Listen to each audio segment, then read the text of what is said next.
Hello दोस्तों, inspirational book summary YouTube channel में आपका फिर से स्वागत है। आज हम लोग chicken soup for the soul book के बारे में बात करने जा रहे हैं, जिसके ऑथर हैं जैक कैनफील्ड। शुरू करने से पहले वीडियो को लाइक और ऐसे ही लाइफ चेंजिंग बुक समरी सुनने के लिए हमारे चैनल को सब्सक्राइब कर लीजिएगा। तो चलिए शुरू करते हैं। इस किताब में लगभग 101 कहानियां हैं। यहाँ पर उन सारी कहानियों की मुख्य थीम की समरी दी गई है। अब तो इस किताब की पूरी सीरीज ही आ चुकी है, तो आइए इसे सुनते हैं। Number 1, romantic relationship. जैसे ही पुबर्टी आती है, लोग रोमांटिक चीजों के बारे में सोचने लगते हैं। उस समय का प्यार बहुत ही स्ट्रॉन्ग होता है, लेकिन अक्सर टूट जाता है। उस समय लोग बहुत स्ट्रेस में चले जाते हैं, क्योंकि पहला प्यार आदमी कभी नहीं भूलता। लेकिन ऐसे समय में हमें किताबों का सहारा लेना चाहिए। अच्छी किताबें हमें स्ट्रेस मैनेजमेंट में मदद करती हैं। इसके अलावा लाइफ में बड़े गोल्स बनाने चाहिए। अगर हम अच्छा कैरियर बनाने पर ध्यान देंगे तो हमें ब्रेकअप आदि के दर्द को भूलने में मदद मिलती है। ज्यादा प्रॉब्लम होने पर किसी मेंटर या थेरापिस्ट से हेल्प लेनी चाहिए। इसमें कुछ भी बुरा नहीं है। थेरापिस्ट को इन चीजों का एक्सपीरियंस और ट्रेनिंग होती है। Number 2, friendship. हमें कुछ अच्छे फ्रेंड्स बनाने चाहिए। ऐसे फ्रेंड्स जिनसे हम दिल की हर बात शेयर कर सकें। अच्छा फ्रेंड ढूंढने में थोड़ा टाइम स्पेंड करना चाहिए। सबसे अच्छा फ्रेंड वही होता है जिसमें कॉमन इंटरेस्ट होते हैं। लेकिन बेस्ट फ्रेंड जरूरी नहीं है कि आपकी हर बात से एग्री करे। इसलिए इस चीज के लिए भी तैयार रहें। उसकी स्ट्रेंथ के लिए इसकी तारीफ करें, लेकिन उसकी वीकनेस के लिए उसे क्रिटिसाइज न करें, बल्कि उसकी हेल्प करें। अच्छा फ्रेंड सर्कल होने से आपका स्ट्रेस दूर रहता है। फ्रेंड्स आपकी प्रॉब्लम्स सॉल्व करने में भी हेल्प करते रहते हैं। Number 3, suicide. बहुत से लोग लगातार स्ट्रेस में रहने के कारण डिप्रेशन में चले जाते हैं और उससे उबर ही नहीं पाते। उन्हें लाइफ इतनी पेनफुल लगने लगती है कि वे अपनी जिंदगी ही खत्म कर लेते हैं। ऐसा इसलिए भी होता है कि हम हमेशा दूसरों की फिक्र करते रहते हैं। हम सोचते हैं कि दूसरे हमेशा हमें क्रिटिसाइज करते रहते हैं और हमारी कोई वैल्यू नहीं है, क्योंकि लोग तो भगवान को भी गाली देते हैं। फिर हम तो इंसान हैं, हमें भी देंगे। लेकिन इसका मतलब यह नहीं है कि हम गलत होते हैं। हो सकता है वे ही गलत हैं, इसलिए उन्हें छोटा इंसान समझकर इग्नोर ही करें। आप खुद एक गोल बनाएं और उस पर फोकस बनाए रखें। गोल का मतलब कोई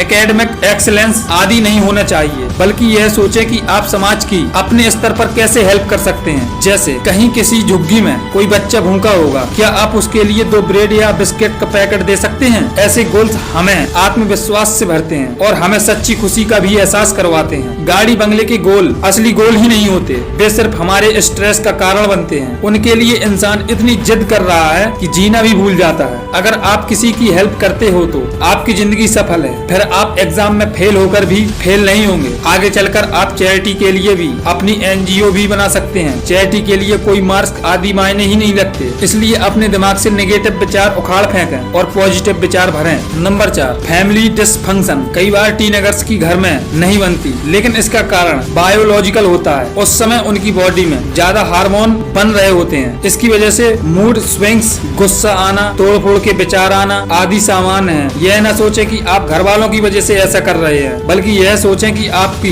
बॉडी और ब्रेन पुबर्टी से गुजर रहे हैं और इनकी वजह से आप गुस्सा महसूस करते हो और उस उम्र में ये इमोशंस आते ही है। ऐसा ज्ञान हो जाने से आप खुद पर काबू रखने लगेंगे। दूसरा, आप एक्सरसाइज और गेम से अपनी एक्स्ट्रा एनर्जी को रिलीज करते हैं। टीनेजर्स में अत्यधिक एनर्जी होती है और उसे सही दिशा में लगाएं। टीनेज के बाद यानी 19 साल के बाद आप में मैच्योरिटी आने लगेगी और ये सारे उग्र विचार खत्म हो जाएंगे। इसलिए इस एज में खुद को संभालें और अपनी पढ़ाई या बड़े गोल पर फोकस रखें। इस ब्लॉग पर दी गई अच्छी किताब पढ़कर नया ज्ञान भी हासिल कर सकते हैं। Number 5, eating disorders. बहुत बार टीनेजर्स पीर प्रेशर में आ जाते हैं। सबको सुंदर दिखने की होड़ लगी होती है। वे डिजाइनर कपड़े पहनना चाहते हैं और ब्रांडेड चीजों का इस्तेमाल करना चाहते हैं। वे नए नए मेकअप का शौक रखते हैं। उस समय उनका एटीट्यूड बहुत मटेरियलिस्टिक होता है। साथ ही सबको बॉडी इमेज की चिंता होती है। बहुत से टीनेजर्स सोचते हैं कि वे मोटे न लगें और स्लिम ट्रिम दिखें, और इसलिए वे ठीक से खाना भी नहीं खाते। कुछ तो खाने के बाद उल्टी करते हैं, साथ ही कुछ इतना कम खाते हैं कि बेहद दुबले हो जाते हैं। बचने के लिए अंदर की खूबसूरती पर ध्यान देना चाहिए। अगर आप काइंड हैं, पोलाइट हैं, दूसरों की हेल्प करने वाले हैं, तो आपसे सुंदर कोई भी नहीं हो सकता। इसके विपरीत डिजाइनर क्लॉथ वाले में अगर सेल्फिश एटीट्यूड है तो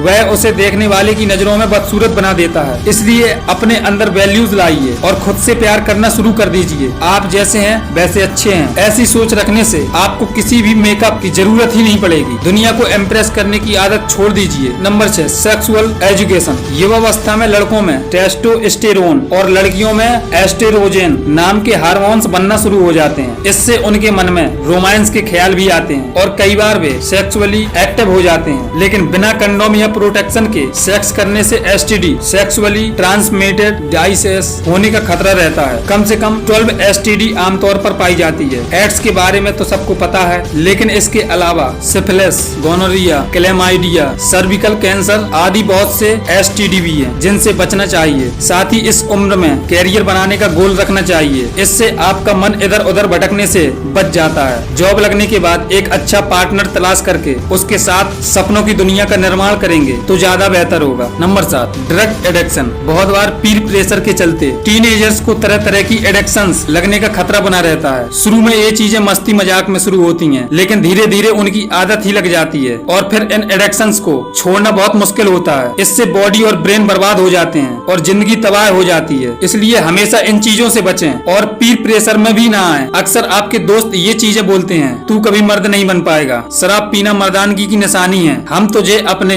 इनर सर्कल में शामिल नहीं करेंगे। जिंदगी जीने के लिए है, खतरों से खेलना सीखो। लेकिन यह बातें आपको उकसाने के लिए की जाती हैं। जो टीन एजर्स इन बातों को सुनकर भी अनसुना करने की हिम्मत रखता है वह असली मर्द है, क्योंकि सच में तो वही समझदार होगा। दूसरों के उकसाने से ड्रग्स लेने वाला कभी मर्द नहीं हो सकता, बल्कि बेवकूफ ही माना जाएगा। ऐसी बातें करने वालों के सामने हाथ जोड़ दें और कहें मैं बच्चा ही ठीक हूँ। ऐसे फ्रेंड्स के सर्कल में शामिल होने से अच्छा है दूर ही रहें, क्योंकि हर क्लास में अच्छे लड़के लड़कियां भी होती हैं। ऐसे बच्चों से दोस्ती करें जो आपको स्टडी की तरफ पुश करें। Number 8, inspiring stories. इस भाग में काफी इंस्पायरिंग स्टोरीज बताई गई हैं, जिनकी मुख्य थीम सास, लव और कंपैशन आदि है। एक लड़के की बहन को कैंसर हो गया था, लेकिन वह हर दिन उसके साथ रहता था और उसे खुश रखने के लिए पूरी कोशिश करता था। इससे उसकी बहन बच तो नहीं पाई, लेकिन उसकी जिंदगी अंत तक खुशी से भरी रही। ऐसे ही एक लड़की का सब कुछ खो गया था। वह एक डांसर बनना चाहती थी, लेकिन एक कार एक्सीडेंट में उसकी बैकबोन डैमेज हो गई और वह चलने लायक नहीं रही। उसका बॉयफ्रेंड भी उससे दूर चला गया। उसकी लाइफ में केवल गम ही गम थे, लेकिन इसके बावजूद उसने हिम्मत नहीं हारी और लाइफ में नया गोल बनाया। उसे तीरंदाजी का भी बहुत शौक था। उसने अपने इस टैलेंट पर ध्यान देना शुरू किया और एक दिन वह हैंडीकैप लोगों की कैटेगरी में प्राइज जीत गई। इससे उसकी आर्थिक हालत में काफी सुधार आ गई। वह अपने परिवार की भी मदद करने लगी और आगे चलकर चैरिटी भी करती रही। तो इस तरह हमें लाइफ में हिम्मत नहीं हारनी चाहिए, बल्कि छोटे गोल बनाकर आगे बढ़ना चाहिए। तो दोस्तों, ये थी chicken soup for the soul book की समरी। आप इस समरी से क्या सीखे मुझे कमेंट बॉक्स में जरूर बताएं। इस वीडियो को अपने दोस्तों और अपनी फैमिली मेंबर्स के साथ जरूर शेयर कीजिए। वीडियो अच्छा लगा हो तो वीडियो को लाइक और हमारे चैनल को सब्सक्राइब कर लीजिएगा। Thank you.